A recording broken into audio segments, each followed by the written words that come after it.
Long ago, when forests whispered secrets and the sea sang to the moon, there lived Egle, whose courage would bind two worlds together.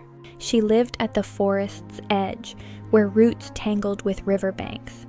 Egle had grown among trees older than memory, but it was the water that called to her most.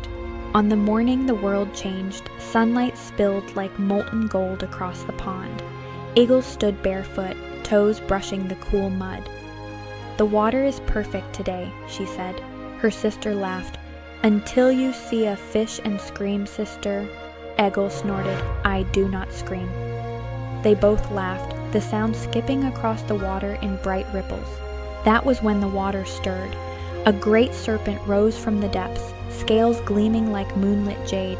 He was beautiful in a way that stole breath. Egle froze. Then the serpent spoke. "Beautiful maiden, will you marry me and become my princess beneath the waters?" Silence crashed. Egle swallowed. "Of course, I will marry you." The serpent inclined his head.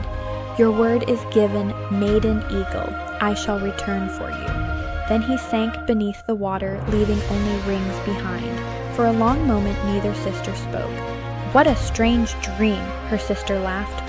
Egle stared at the water. It wasn't a dream. 3 days passed in which Egle barely slept, her thoughts always drifting back to that voice. "You've been distracted, child," her mother said. Egle hesitated. "I keep thinking about a talking serpent." Her father snorted. "Nonsense." But when evening came, the air changed. Figures emerged, tall, sinuous, armored in shimmering scales. "We come in peace, as the royal court. We seek the maiden Egle, who accepted our prince's proposal." Egle's brother stepped forward. "I gave my word," Egle said. Her voice shook, but she did not waver. "I'll come back and tell you everything." With courage burning in her chest, Egle followed them into the shimmering night. The pond awaited, glowing in the moonlight. Water parted like silk curtains. "Wow," Egle whispered, "it's real." She stepped through, and the world transformed into sparkling jewels and crystal coral. Egle turned slowly, breathless. A man stood before her, tall, graceful, with eyes like deep currents. "I am Gilvanus. Your laughter broke my curse. Only a heart unafraid could see me. You once said you would marry me. Do you still wish to?" Egle looked around, at beauty untouched by fear. "Yes," she said, "I do." And so the waters rejoiced for the wedding. The wedding lasted 3 days and 3 nights. Coral halls shimmered, pearlescent banners unfurled like living silk. Attendants dressed her in robes spun from water thread and moonlight. An elder spirit rose. "By courage freely given and love freely chosen, I bind you as one." Gilvanus took her hands. "I will protect you, and I will walk beside you," she replied. The currents flared with light. Fish danced in spirals.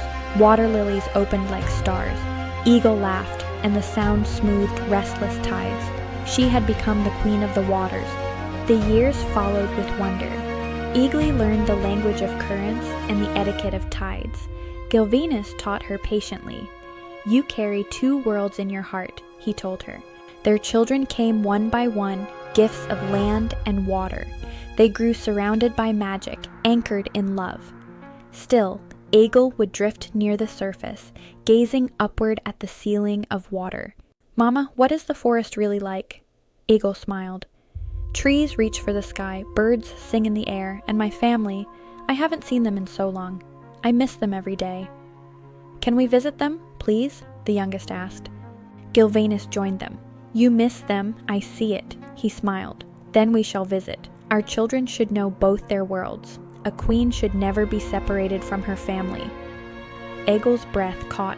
The forest had not changed. Sunlight spilled across the trees just as it had years ago.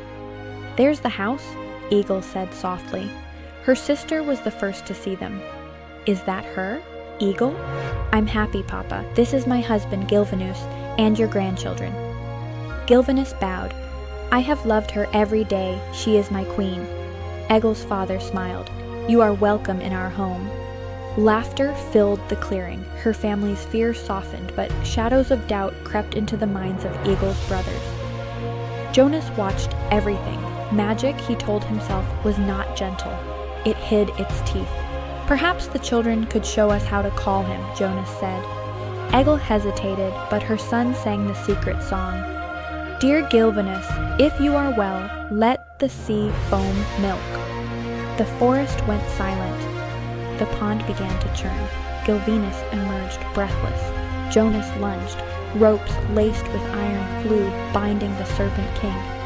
Stop, Egle screamed. We'll see if he truly loves you, Jonas shouted. They dragged Gilvanus onto dry land. His scales dulled instantly. You're killing him, Egle sobbed. Gilvanus stilled. My queen, do not cry. I would endure anything to have known your love. Her children wailed. Egle looked up, tears streaming. This isn't protection. This is fear, and fear makes monsters of us all. Jonas hesitated, but the damage was done. Gilvanus's breathing slowed. My love, I will fade. Something inside Egle shattered. He is not a monster. He is a husband, a father. She raised her hands to the sky. Ancient spirits, hear my plea. If love has no place here, I choose to leave it. Transform me and my children into trees near the waters. Light erupted, roots burst from the earth. Where Egle and her children stood, 5 trees rose, tall and strong, their leaves shimmering like pearl. Jonas dropped to his knees. What have I done? They cut the ropes and dragged Gilvanus toward the pond.